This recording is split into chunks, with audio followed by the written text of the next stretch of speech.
Welcome back, everybody. We are going to shift our focus. We basically spent the entire first, however many lectures it ended up being, really focused on the skeletal muscle system. What's the physiology of the skeletal muscle contraction? How do we target muscle with our exercise prescription? And what is the adaptation to skeletal muscle when it's given either a resistive training program or an aerobic training program? Let's now shift our focus to the cardiovascular system. And specifically today, we're going to be talking about the acute response. What is the immediate response? What change does the cardiovascular system have to go from rest up to in order to handle the exercise strain, whatever that might be, that you're putting on the body? So let's put a face to this and talk about a case. So this is Joe. He has some left shoulder pain and would also like to lose weight. He's coming to physical therapy. Those are his two goals on your original evaluation that he identifies to you. There's going to be some exercise in Joe's future. Is there any reason that you would be nervous about exercising Joe? Is there any reason that you would pause before saying, yep, absolutely, why don't you start running at a moderate intensity exercise, 30 minutes a day, that should do it? Is there any little voice in your head that says, I don't know if that's a good idea? And if there is that voice, what are you concerned about? One of the big concerns we have with prescribing exercise is the possibility of some kind of cardiovascular related complication. A heart attack, a serious heart rhythm disorder, something that was undiagnosed and the exercise brought it out. So it is very important that at this point you have deeply, deeply stored in your brain, right? I could sneak into your apartment in the middle of the night and wake you from a dead sleep and ask you, what are the cardiovascular risk factors? I encourage you to pause the video and see how many you can write down. Write down the cardiovascular risk factors and then turn the video back on. All right, welcome back. Let's see how many you got right, because these are the questions you want to ask Joe. Before you tell him to go run, you want to know if he has any of the risk factors, right? You want to know his age. His weight would be important, because if he's obese, it would increase his risk. You'd want to know his blood pressure, his history of diabetes. If possible, his blood lipids. Dyslipidemia is a big risk factor for cardiovascular disease. Does he currently exercise? Physical inactivity should be on your list. Sedentary lifestyle, huge risk factor. My personal favorite risk factor, smoking. Family history. Also on this list, you could put sex, being male. I think that's, yep, I'm just going to leave that be. And sometimes makes the list is stress. So check your list. How many did you get? These need to be in there rock solid. These have to be wake from a dead sleep and you know them. Because the more risk factors somebody has, the more likely a cardio-related complication could occur. And I want to send the message that it's both really, really important to screen patients, but at the same time, not scare you. Patients can have cardiovascular risk factors, and it is still safe to exercise. We just need to know what they are, and we need to make sure it's safe when we're prescribing exercise and at what intensity to prescribe. The risks, even with someone with heart disease, are actually relatively small. In a study with the patients with heart disease, there was a cardiac-related complication one time in every 62,000 hours of exercise. So if we are safe, if we take vitals, if we pay attention to our patients' signs and symptoms, exercise can be incredibly safe, but we need to know where on the risk event they are. In that same study, patients with no history of heart disease had one cardiac-related complication for every 400 to 800,000 hours of exercise. So we're risk adverse, maybe humans. I was going to say physical therapists. Maybe all humans are slightly risk averse when we're scared of something. But as physical therapists, we don't want to hurt our patients and we want to be safe. But you can prescribe exercise and be safe. We just want to make sure that we're screening patients for their risk factors so we know where they are in this risk factor profile. So the ACSM has a very nice algorithm to help guide this risk factor determination, and they call it their pre-participation screen. And the first question is, does the individual currently exercise? And this is a huge kind of line in the sand. A sedentary individual has a 50 times higher risk of acute myocardial infarction or sudden death compared to someone who is physically active. Both because of the risk factor, but also because exercise is a little mini stress test every time they go. And they can tell you how their body tolerates exercise, and you get a lot of information about that. So the very first question you should ask before prescribing exercise is, do you currently exercise regularly? If they are an exerciser, they have been doing mini stress tests. If they say no, they're not an exerciser, then your next question would be, do they have any cardiovascular, metabolic, or renal diseases or signs or symptoms that suggest that they do? Do they have a current diagnosis or not? And if they do or do not, do they have signs or symptoms of that disease? So what are signs and symptoms of cardiovascular, metabolic, and renal disease? These are also things that should kind of be somewhere in the cobwebs of pathophys, if not from some other place in your life. Chest pain, shortness of breath with mild exertion, dizziness, syncope, orthopnea, ankle edema, palpitations, tachycardia, intermittent claudication, that's that leg pain with walking. And that one, I'm just going to pause again because intermittent claudication is a sign of peripheral arterial disease. Peripheral arterial disease is from atherosclerosis. If they have atherosclerosis somewhere, they likely have atherosclerosis in multiple places. So intermittent claudication should immediately concern you about their cardiac health as well.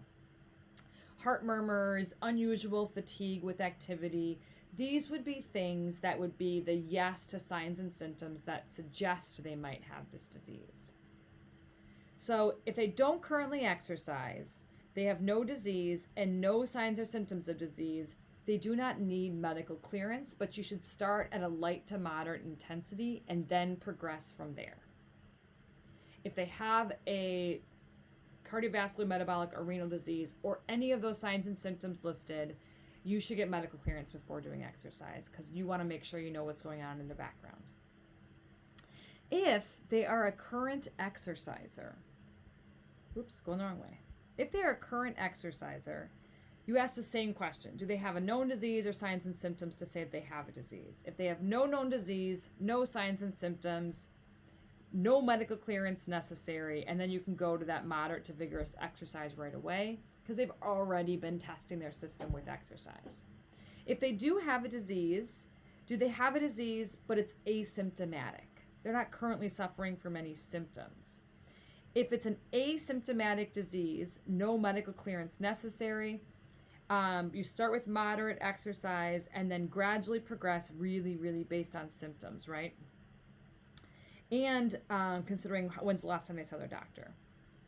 If they don't have asymptomatic disease, then you say, do you have symptoms? If they have symptoms of the disease, they should get medical clearance before progressing. If they have no symptoms of disease, no medical clearance is necessary to continue and progress exercise. So it's a really nice algorithm to make you feel safe that you've accounted for potential underlying risk that the patient might encounter when exercising. So we are worried about their risk factor profile because we know what happens to the cardiovascular system during exercise. And I put in here during a warm-up, but this would be during any cardiovascular exercise. But you might do a warm-up before kind of a typical PT setting. The role of the system is going to be to increase oxygen delivery to the muscle. We deliver oxygen through our blood, so the goal of the system is to increase blood flow to skeletal muscle during exercise. The cardiovascular system generally exists to maintain cellular homeostasis despite dramatic changes in cellular metabolism, and exercise is the greatest natural stress we can put on our physiological systems. So the cardiovascular system is composed of both the heart and the blood vessels, right? The left side of the heart is what pumps into the peripheral arterial system at very high pressure, because that left side of the heart is very strong. The blood is transferred from the left ventricle to the large arteries to arterioles, where they eventually get to capillaries, which is where gas exchange occurs. Blood has to move from high pressure to low pressure. There has to be a pressure gradient to move blood through the system. Blood is ultimately returned through the veins in order to go through the lungs to pick up the oxygen, and then goes back to the left side of the heart.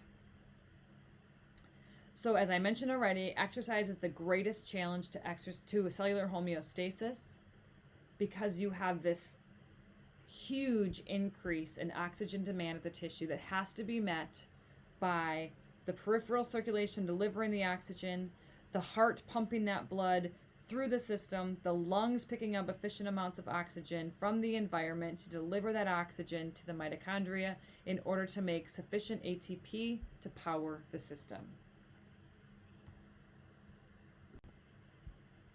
As cellular metabolism continues, metabolic waste products are produced that then have to be cleared and removed by the lungs as well. So VO2 is the volume of oxygen consumed. And the amount of oxygen that your body consumes is directly proportional to exercise intensity. So on the X, we have increasing exercise intensity as we move to the right. And then oxygen consumption, or how much oxygen your body is taking in from the environment, is on the Y. And you can see there's a linear relationship between exercise intensity and oxygen consumption. So the V of VO2 just stands for volume of oxygen, VO2. So it makes sense that as we increase exercise intensity, we would need more and more oxygen to be taken into the body in order to deliver it to skeletal muscle. But this lecture is about how. How do we do this? How are we able to increase our oxygen consumption during exercise? And we'll start with how does the cardiovascular system deliver this oxygen? The equation that explains this relationship is the volume of oxygen consumed, VO2, is equal to the cardiac output of the heart, how much blood is being pumped per minute, and the oxygen extraction. Now, we talked a bit about oxygen extraction in our skeletal muscle portion. Oxygen extraction is the AVO2 difference. The difference in oxygen in the blood from the arterial side to the venous side tells you how much oxygen left the blood and went into the skeletal muscle. The more oxygen that you can take out of the blood, the more you're delivering to the mitochondria within the skeletal muscle cell. So we discussed this right at the end. We said the aerobic effect, the effect in skeletal muscle to aerobic exercise training pretty much ultimately works to increase oxygen delivery, right? We increase capillary density through angiogenesis. We increase mitochondrial number and size. So we have more of the machinery of aerobic metabolism to use that oxygen to make ATP. So we've already discussed how we increase the AVO2 difference, and that's largely at the peripheral system, how the blood flow and the skeletal muscle is handling oxygen. So part of the increase in VO2 is from the ability of the skeletal muscle to take up more oxygen. And when we're talking about the acute effect, right, from rest to active exercise, that change in the AVO2 difference is really driven by vasodilation of the blood vessels, which we deliver more blood. And if you remember that vasodilation is controlled locally, right? The local metabolic byproducts cause the vasodilation. And then the effect of the local metabolism on the hemoglobin itself. With heat, with carbon dioxide, with lactic acid, with a drop in PO2, you deliver more oxygen based on the oxygen dissociation curve.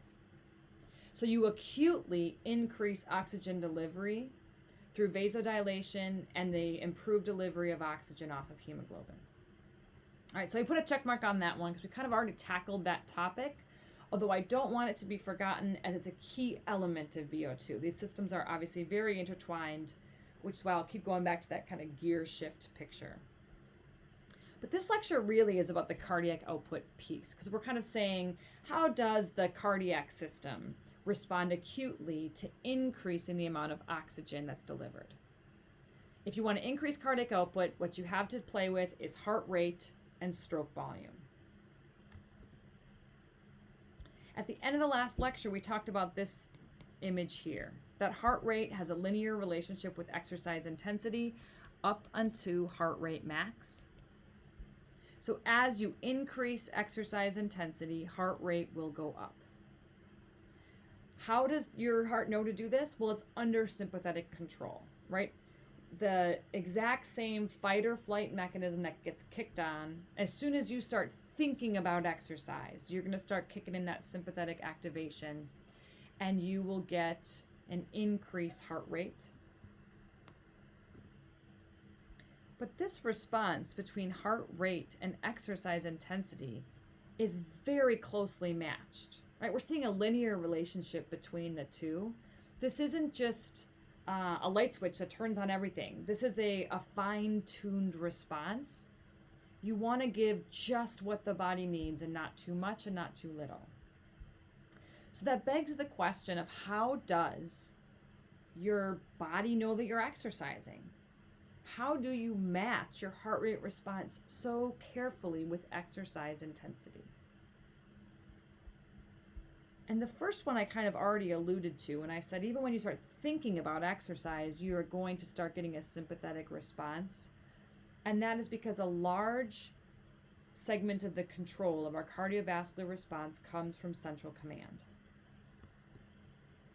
Central command is the motor signals that originate in the brain. And this is an extremely rapid response. As it says in your notes, about within 1 second of a muscle contraction, you are going to see an effect on the neural regulation of this system. First thing that we see is what's called vagal withdrawal. So our heart rate is under parasympathetic control. So if you guys remember, the rate at which your heart beats is dictated by how fast your SA node fires. And your SA node has an intrinsic beat of somewhere between 95 to 115 beats per minute. That's a lot higher than your resting heart rate. So when you guys are sitting at rest, and I'm just going to assume you're not being highly stimulated by this fascinating YouTube recording of a lecture, your heart rates are most likely at rest. Your heart rates are under parasympathetic control. You actually have parasympathetic vagal efferents that are slowing down your heart rate at rest.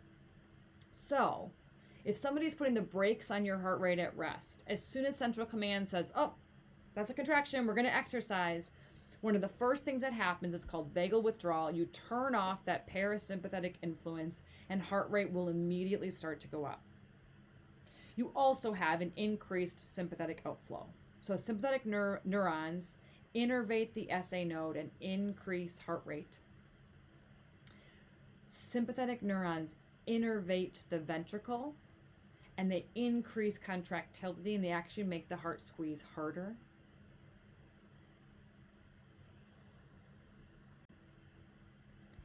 So going to catch my slides back up to where I am. Central command, the motor signals that are coming from our brain. And here we're talking about the sympathetic effect on the heart and the fact that we actually have nerves that innervate the SA node and nerves that innervate the ventricle and make it squeeze harder.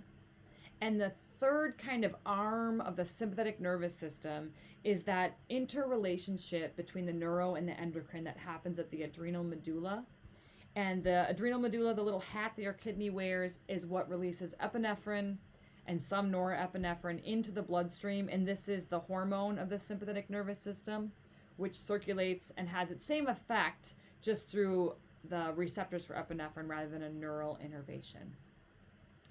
So central command turns off the parasympathetic influence, activates the sympathetic outflow to increase heart rate, contractility, and stimulate the release of epinephrine into our blood. But the response is much more specific than that, right? We see this very careful linear relationship between exercise intensity and heart rate. And this fine-tuning kind of gets, credit gets given to the pressor response. The exercise pressor response is a feedback loop with sensory neurons within the skeletal muscle that give peripheral feedback back to that cardiovascular control center to let the brain know what's happening out in the periphery. So this picture shows central command. I am aware I am exercising. I have the ability to talk to the heart rate, the heart contractility. There's this effect on blood vessels. But there's also this signal coming back up. And that signal is coming from sensory afferents within the skeletal muscle, providing feedback to the brain on exactly how hard we're working.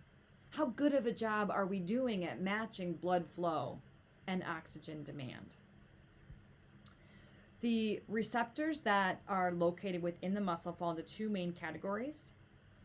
Group 3 afferents are mechanoreceptors. These are receptors that are sensitive to pressure. So the harder the contraction, the more the mechanoreceptors are going to fire up like, mayday, mayday, mayday, we're working really hard because I'm getting squeezed the bejesus out of, right? So mechanoreceptors, the harder you squeeze, the more signal they send up to the brain that we need more delivery of flow, because a higher amount of force is going to need a greater delivery of metabolites, oxygen and all that.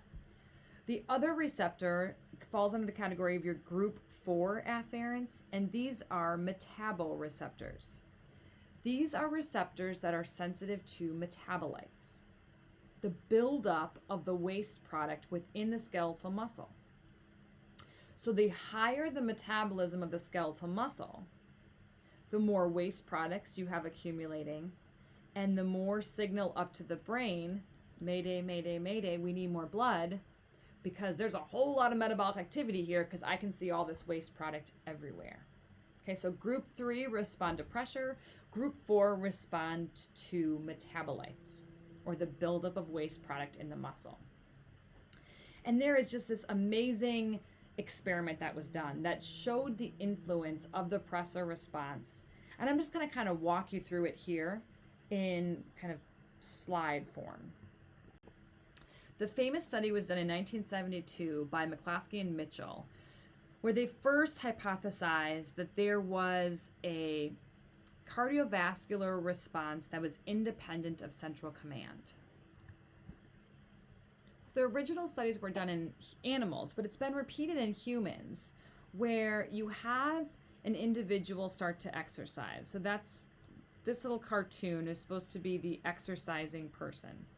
As they start to do a bicep curl and they're contracting their muscle, you would see the expected increase in systolic blood pressure, the increase in heart rate that would be expected when someone is exercising. Central command says, hey, I know I'm exercising. And then mechano and metabo afferents are sending feedback to the brain. Yep, I am being squeezed. Yes, metabolites are forming. we need a cardiovascular response. At this point, central command and the sensory afferents of the muscle are working together. At this point, they take a blood pressure cuff and I'm just going to erase that. They push this around the arm and they inflate it to suprasystolic rates.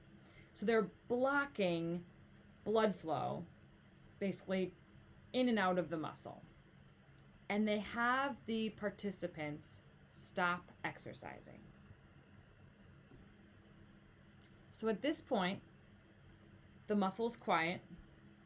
We removed the weight to show that he's no longer holding the weight. Central command says, whew, I'm done. No more exercising, right? The mechanoreceptors are no longer being squeezed. But this blood pressure cuff has completely occluded blood flow. So all of the metabolites that were in the muscle at the time when they were exercising are trapped still in the muscle, which means type 4 afferents are still firing like crazy. As far as they are concerned, the muscle is still working just as hard. Okay, so for the first 2 minutes, or the first minute, up until minute 2, I guess that's 2 minutes, up until minute 2, exercising, lifting the weight, and then at time 2, they stop lifting the weight, they occlude blood flow, and they see what happens next. Heart rate goes down. The person has stopped exercising. Systolic blood pressure continues to increase. Central command is saying, I'm done. The mechanoreceptors are saying, I'm done. This peripheral sensory metaboreceptor type 4 afferent is still sending the signal up to the brain the muscle is working. So systolic blood pressure continues to rise. This illustrates the influence of the peripheral receptors over central command. It also really helps to kind of tease out the influence of type 3 and type 4 on the cardiovascular response. I think sometimes it's easy to think that the sympathetic nervous system is just this big light switch, turns everything on, gangbusters, turn it up, more the better. It's much more fine-tuned than that. And in other studies that were able to tease this out even more with animals, they showed that type 3 afferents are primarily involved in the heart rate response, that we see a much greater influence of type 3 on heart rate, and that type 4 have this dominant force over the blood pressure. And this theory of metabolites kind of feeding back to the brain and making sure that pressure is enough, if you're not clearing those metabolites out, you do want a higher pressure. You want to drive blood into the system to try to flush those metabolites out. So it makes sense that accumulation of waste products would drive the blood pressure response. So we have central command. I know I'm exercising. I'm thinking about exercising. I can hear my heart, my breath. I can see my muscles, contracting. I know what I'm doing. Central command is driving the response. The peripheral afferents are fine-tuning that response with this feedback of how hard is the contraction and how much waste product is accumulating. And the final piece of this fine-tuned response are the baroreceptors.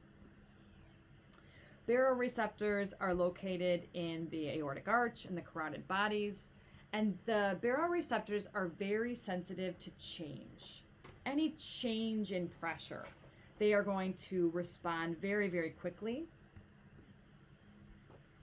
As a reminder, so we'll just draw a little aortic arch here. There's 3 branches, always tell me where I am. Okay, here. So here we have aortic arch. And within the aortic arch, you have your baroreceptors that send signals up to the medulla oblongata, which is a box in my cartoon world. So here is our medulla oblongata. Within the medulla oblongata is the NTS, which is where we have this regulation and this control. The NTS has a stimulating, so I'm going to do an arrow, effect on the peripheral nervous system, and it has an inhibitory flatline effect on the sympathetic nervous system. So when the NTS is firing, it's stimulating the parasympathetic nervous system and inhibiting the sympathetic nervous system. As a reminder, the parasympathetic nervous system has an inhibitory effect on the heart, right? We're going to decrease heart rate, whereas the sympathetic nervous system has a stimulating effect on the heart, where we're going to increase heart rate, increase contractility, and it also has an effect on blood vessels to cause vasoconstriction.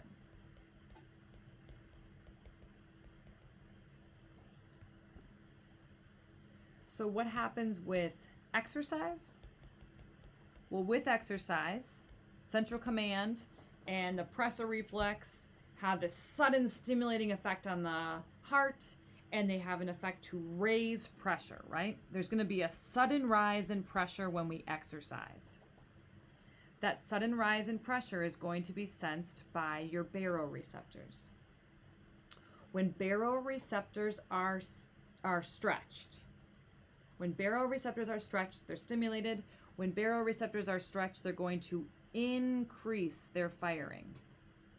So we're going to get more signal up to the NTS. If you have a greater influence of baroreceptors, that's going to stimulate the parasympathetic nervous system, which is going to try to slow the heart rate. It's going to put even more brakes on the sympathetic nervous system in an attempt to blunt the response. Baroreceptors don't like change. So baroreceptors play a really important role in minimizing any excessive change in blood pressure. There's always a balance between sympathetic and parasympathetic. Baroreceptors do not shut it all off, but they help to blunt the exercise response. So without the baroreceptors, you would see greater fluctuations in change in heart rate and blood pressure, and the baroreceptors help to keep you within a more narrow range. Now, as I mentioned, baroreceptors only respond to change. Once you've been exercising for a while, you actually alter the set point, and they say, okay, I guess we're at this high of pressure, I'm fine with it, and they go back to their resting signal. So baroreceptors are really important at any point when you increase exercise intensity or there's a sudden change in pressure to help minimize excessive changes in pressure. So this is just, it's both a fun thought question, but also going to be really relevant to some of you who treat patients post-heart transplant. What would happen with a heart transplant? So if somebody gets a heart transplant, they cut the heart out and they put a new heart in. The new heart does not have any direct neural connections. I'm going to say that again. The new heart will not have any direct neural connections. No parasympathetic nerve innervating it, no sympathetic nerve innervating it. So what is the impact on the transplanted heart with this cardiovascular response? First, what's going to happen to resting heart rate? When you're at rest, the parasympathetic nervous system is firing and lowering your heart rate because the intrinsic rate of the SA node is between 95 and 115 beats per minute. The transplanted heart does not have the parasympathetic influence, so the resting heart rate is typically around 95 to 115 beats per minute because it is riding on the intrinsic rate of the SA node. When you go to exercise, what is going to happen? Normally, central command tells the sympathetic nervous system to kick it in, and it withdraws the parasympathetic nervous system. You don't have that neural innervation, but you do still have hormones, right? You have a neural innervation of the adrenal medulla, and that's going to release epinephrine. So you can get a rise in heart rate after a heart transplant, but it's not going to be nearly as fast, right? Because you have to wait for the hormone to get released, circulate in the blood, and then have the effect. you're going to have a greater reliance on venous return to drive cardiac output. So when they start exercising, if that skeletal muscle pump is driving blood into the heart, that's going to help to drive the cardiovascular response. But when you're treating someone with a heart transplant, you're going to need a much longer warm-up in order to give the catecholamines time to circulate. You would expect a reduced peak heart rate response because you don't have all your tools in your toolbox to increase that heart rate. It'll be a much slower rise. You don't picture as fast of a response. It'll also be a slower decline. The heart rate will stay elevated longer. And obviously like a smaller difference between resting heart rate and heart rate max. So it's kind of good to think about, make sure you really understand the role of the neural innervation. If you take it away, can you still tell the story of what happens?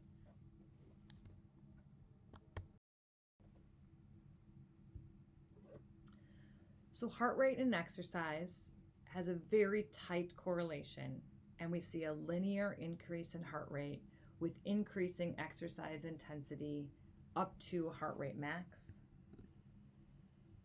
Which does beg the question, why does there have to be a heart rate max? Why isn't sky's the limit? Why can't it keep going up forever? And I'd really encourage you to think about it for a second and see if you know the answer to the question. Is there anything that would be detrimental if the heart rate would get too fast? Heart rate is kind of the exciting time. It's when the heart is beating. But what happens between the beats? Between the beats is when the heart fills. Right? If you look down here at the bottom of this figure, this is the volume. So during systole, when all the magic happens, we dump the volume out. And then during this long diastole period, which is typically longer than systole, we fill the heart back up.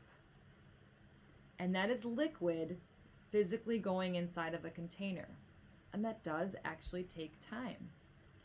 If you increase heart rate too high, you reach this tipping point where any increase in heart rate would start to reduce stroke volume because you wouldn't have enough time between beats to fill.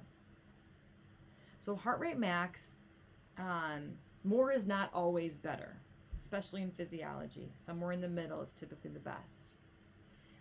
You have an intrinsic heart rate max because if you go anything above that, you will actually start to reduce cardiac output because you'll reduce stroke volume due to a limitation in filling. Both the 220 minus your age and the heart rate, the Tanaka formula, both account for heart rate max as it relates to age. I think we mentioned this in pathophys and aging, but just to remind you here, because a lot of times it kind of comes up in class, this is one of those questions I often get asked about if we are live and in person, why it goes down with age. One is there is a decrease in the spontaneous electrical activity in the heart, but there's also a decreased responsiveness to a beta adrenergic stimuli as we age. So they kind of come together and ultimately affect your total ability to have a heart rate your total ability to raise your heart rate with age. All right, so we started this conversation by saying, if you want to exercise someone, you're going to need to deliver more oxygen. We can deliver more oxygen at the level of the skeletal muscle by increasing the AVO2 difference. And we can increase the amount of oxygen delivery at the level of the heart by increasing cardiac output. And so far we've focused almost exclusively on heart rate. If the heart beats faster, you can increase cardiac output.